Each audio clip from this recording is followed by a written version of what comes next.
All right, guys, welcome to module number 5. In module number 5, we are discussing filter number 2, which is the mortgage check filter. Now, this is important because we're going to go into some important steps that will allow you to take your offer price, which you generated in the quick analysis phase, and we'll be able to pass those through the filter to see if the seller can even sell their property to us. So before we dive in, remember that as in each and every module, we have a disclosure. And this is just the attorneys inserting themselves into my workshop. I am not a licensed attorney, accountant, financial advisor, broker, or agent of any kind. I don't have any of those licenses, and even if I did, I'm not acting in that capacity. I'm just a student, just like you, and I've been very successful with the knowledge that I've gained over the last several years of being a real estate investor, and I'm just sharing that knowledge and information with you. This is an learning and understanding real estate investing education and knowledge is an ongoing and lifelong process. And this is just one step in that process. So hopefully I can help you guys, assist you guys in getting you off the ground so that you can go out and start making money in real estate. That is my end goal here. But keep in mind that I am just like you. I'm a student. So take this information, make sure you pass it by before you go out and purchase a property. Make sure you talk to your attorneys, your accountants, your financial advisors, etc., to make sure that you're keeping yourself safe in your specific situation. Now, we're talking about the Deal Spotter system, and we are on filter number 2, which is mortgage check. We're going to take the information we gathered in the quick analysis phase on the properties that we've generated leads on and pass through the first filter, and we're going to pass them through the second filter. We're going to see if the seller is even financially able to sell us their property for what we need to buy it for. Now, as we dive into this, there are a few ways to check to see what their mortgage balance is on their specific property. So the whole goal of the mortgage check filter is to see what their mortgage balance is. And there's a few ways you can do that. The first way is to ask the property owner. Just a simple question, and you can work it in to your conversations with the homeowner. You can just ask them, hey, does this have a mortgage on it currently? And they'll say yes or no. And then you can say, hey, do you mind if I ask what you owe on it? Because that's going to determine whether or not my offer is going to hold water or not. Just be upfront and transparent with them. And a lot of times they'll tell you, sometimes they won't, and that's fine. They don't have to disclose that information to you. And that information is available through other avenues like the internet. There's a lot of tools out there. In fact, we even provide some tools that allow you to go out and do a property search to see if there is a mortgage lien on their property and what the origination amount was. And those tools on the internet primarily use county records as their source for those mortgage liens, because when a mortgage company loans an amount of money to an individual to purchase a property, they need collateral, because usually it's a lot of money, right? And the most common collateral is the property that they're purchasing with that money that's been lent to them by the mortgage company. So the mortgage company can secure their collateral by recording a lien with the county that property resides in. It's usually best to go through a title company relationship in order to get this information. If you're looking to go with that third option, some counties are hard to deal with, others aren't. It just depends on where you live, but I found that a title company relationship, as long as I do my part to provide value in that relationship, they're more than happy to share that information with me on a case-by-case basis. So you can find out whether or not that property has a mortgage lien on it and what the origination amount was by simply tapping into those county records through one form or another. But like I said, a lot of that work can be surpassed by just simply asking the property owner, what that information is. And I'll even go the extra mile and ask them if I could have their most recent mortgage statement. Usually I wait until I've gained a little bit of rapport with the property owner before I do that. But, any one of these ways are viable.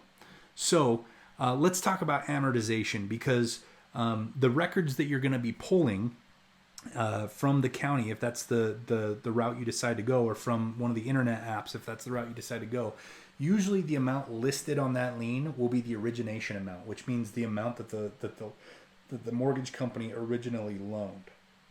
That is not the current balance. So if the loan was originated 5 years ago, they've had 5 years worth of payments where they've paid that mortgage down. So you don't want to go off of that origination amount. You may be, casting aside leads that you shouldn't be, because you're calculating their loan balance at using the origination amount and not what their current balance is.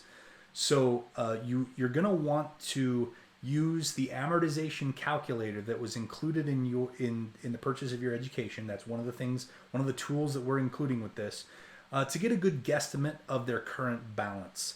So you can type the origination amount in, you can type the interest rate in, you can type all those things into the calculator, and it will give you month by month how much of their payment went to interest, how much of their payment went to principal, and what the new mortgage balance is that month.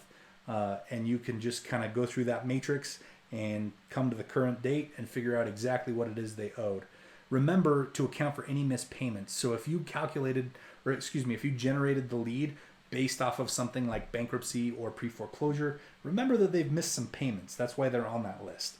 So you're going to want to kind of backtrack a little bit, maybe give yourself a little bit of padding, and beef up that number just a little bit to account for any missed payments and fees that are associated with their late payments. Don't forget that this is a guesstimate. You will probably never be spot on in this process unless the property owner shares a current mortgage statement with you. At this point in the game, that's fine. We're just guesstimating. Remember that we're still early on. We're still at step 2, filter 2, right? So we're not going to have to sharpen our pencil until step 4 and 5. So at this point of the game, it's okay to be close, right? We're just trying to get in the ballpark. Don't spend too much time on this step. Just like any step, treat it like an assembly line, right? We have to be efficient. We don't want to spend hours and hours on one individual lead, because chances are it's going to turn out to be a no anyway at some point in the game. So try to get efficient at this. Now, it is going to take you a little longer as you start to learn this process, because just like I've mentioned in every other step, you are going to be terrible at this at first, right? It's going to be clumsy and you're going to have to figure it out. But the more and more you do it, the more you practice it, the better you will get at it and the faster you'll be able to do it. So be okay with that learning curve. Be okay with, fiddling around with it for a little while just to get the hang of it. And eventually you're going to be very, very proficient at it. But just keep in mind, don't spend unnecessary time on this step. Now, why are we checking their mortgage in the first place? Well, in step 2, in our quick analysis stage, we went through all of our calculators and calculations to figure out exactly what we need to offer in order for this to be a deal that we can make money on. Well, that's great, and we can present that offer. But before we go into the process of writing an offer and getting all excited about, we'll sell you our house for this, right? And then you get to the closing table and realize they can't sell you their house because they owe more on their mortgage than what you offered them. So, now we need to backtrack and go through a short sale process, and that wastes a lot of time. There's plenty of low-hanging fruit out there. We want to focus on the ones that are just going to be quick and easy. So we want to know, is our offer price above what they owe on their mortgage? And what we want to do at this point is if your offer price that you calculated in your quick analysis is above their mortgage balance, then they can sell you their property. Go ahead and move on to the next step.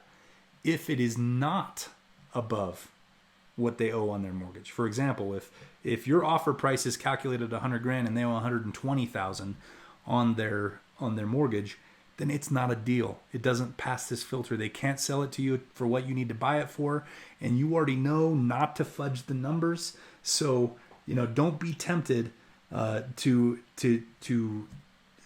try to move around numbers or take a lower profit margin than your minimum desired profit, because it's not worth it. There are other deals out there that will be good. You don't need to take a bad one and then end up getting hurt as a result. Don't get tempted to jump ahead to other steps. This will result in a huge waste of time. Remember, always treat this process like an assembly line, right? You're not making an offer yet.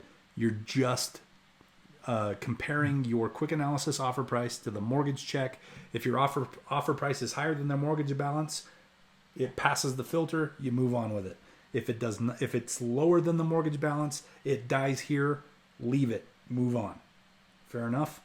So that covers filter number 2 of our Deal Spotter system. In the next module, we're going to be talking about how to make offers on the ones that have passed each one of the steps and filters to this point.